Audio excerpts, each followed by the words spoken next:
मुसलमानों ने तय कर लिया है कि हमें गुमराह नहीं होना। लेकिन मुसलमान नेता ओवैसी साहब तो कह रहे हैं कि भाई अब तुम्हारी मस्जिदें छिन जाएंगी, मुसलमानों के लिए बहुत खराब वक्त आने वाला है। इस तरह की बयानबाजी तो हो रही है। ढांचा कब गिरा है? 6 दिसंबर 1992 को, और उसके 21 साल बाद हो रहा है, बल्कि 31 साल बाद। इस बीच में कोई मस्जिद गिराई गई कहीं की भी लोगों के द्वारा? मुसलमानों ने खुद गिराई हो तो अलग बात है, पाकिस्तान में गिरी, अरब में गिरी, क्योंकि उनको नई जगह का निर्माण करना था या शॉपिंग कॉम्प्लेक्स का निर्माण करना था। भारत में तो नहीं कोई गिरी। इसलिए ओवैसी साहब कोशिश कर रहे हैं कि वो जिन्ना की तरह बन जाएं, लेकिन उन्हें पता नहीं है कि जिन्ना के समय पर मुसलमानों के अंदर फियर पैदा किया गया था कि तुम भारत में सुरक्षित नहीं रहोगे। वो नहीं है अब, इसलिए बेचारे जिन्ना का जिन्न भी नहीं बन पाएंगे ओवैसी जी। कोई मतलब नहीं, इनके बोलने का कोई मतलब नहीं बचा। लेकिन अदालत के रास्ते अयोध्या के बाद काशी की बारी आ गई, उसके बाद मथुरा की बारी आ रही है। फिर तमाम लोग कह रहे हैं कि ये खत्म होगा तो 4 नए नाम आ जाएंगे। नहीं, ये इनकी इम्पोर्टेंस के बराबर कुछ नहीं है, क्योंकि वाराणसी जो है वो 12 ज्योतिर्लिंगों में सबसे महत्वपूर्ण है, विश्वनाथ, और कृष्ण की जन्मभूमि है मथुरा।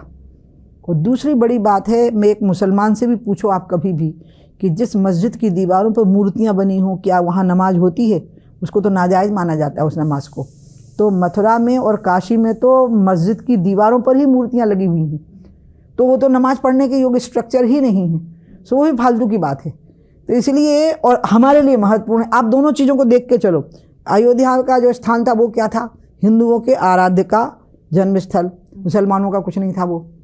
काशी में क्या है? कुछ भी नहीं। हमारा क्या है? 12 ज्योतिर्लिंगों में से एक।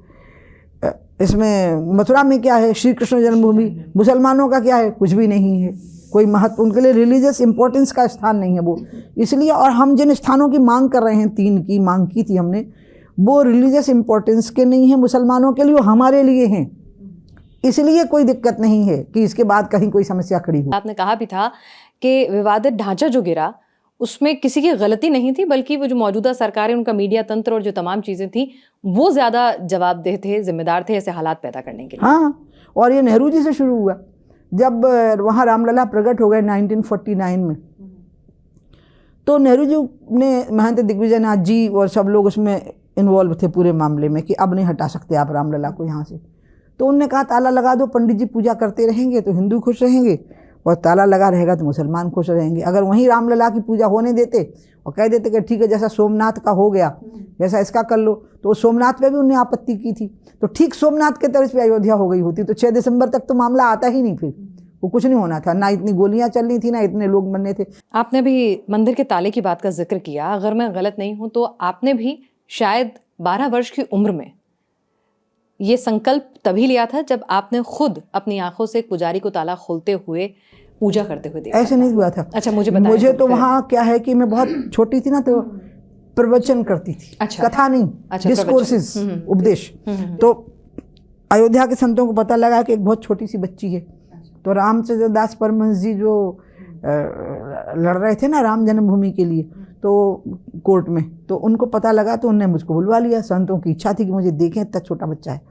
मैं गई तो रामचंद्र दास परमहंस जी ही मुझे राम जन्मभूमि दिखाने ले गए। सब अयोध्या दिखा रहे थे, तो दिखाया, तो उनका बाबा अंदर चले, बोले नहीं यहाँ तो ताला लगा। क्यों लगा है ताला? तो उनने पूरी बात बताई। तो वो उस समय पे सिर्फ 12 साल की थी, लेकिन मुझे लगा अरे बाप रे, इस देश के इतना अपमान, मेरा इतना अपमान, मैं रामलला के दर्शन नहीं कर सकती, ताला लगा है। क्यों ताला लगा है? अच्छा, मुझे वो उसके जो गोल गोल डोम थे उसमें और मंदिर में फ़र्क नहीं नज़र आया। अच्छा, you understand, because I was very young. तो मेरे को यही लगा क्या मतलब है इसका, मैं समझी ही नहीं इस बात को कि ताला क्यों लगा वो। लेकिन वो ताला कहीं मेरे दिल पे लग गया, और वो सीधे 6 दिसंबर को खुल गया था शाम को 5:30 बजे। और अब शायद पूरे दिव्य दर्शन होंगे 22 तारीख को। अरे वो तो मैं कभी सोचती हूँ कि ये सच हो जाता है क्या ऐसा। इस पूरी अडवाणी जी की रथ यात्रा जब चली है, राम रथ यात्रा, तो उसके आर्किटेक्ट मोदी जी थे, क्योंकि वो गुजरात के संगठन मंत्री थे। तो सोमनाथ एक सिंबल था कि जैसा सोमनाथ का किया है वैसे अयोध्या का करो, इसलिए अडवाणी जी ने सोमनाथ से शुरू किया।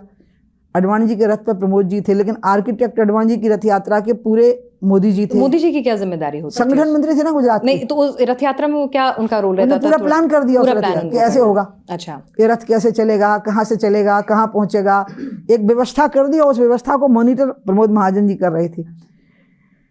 तब से वो चीज़ चली साहब। और वही व्यक्ति जो सोमनाथ से रथ को रवाना कर रहा है, आडवाणी जी के रथ को, वो वहाँ बैठ के अंत में प्राण प्रतिष्ठा करेंगे। यजमान हैं, और जैसे यजमानों की तरह पूरे व्रत उपवास किए जा रहे हैं, हम नहीं कर रहे, हम लोग दबा के खा रहे हैं।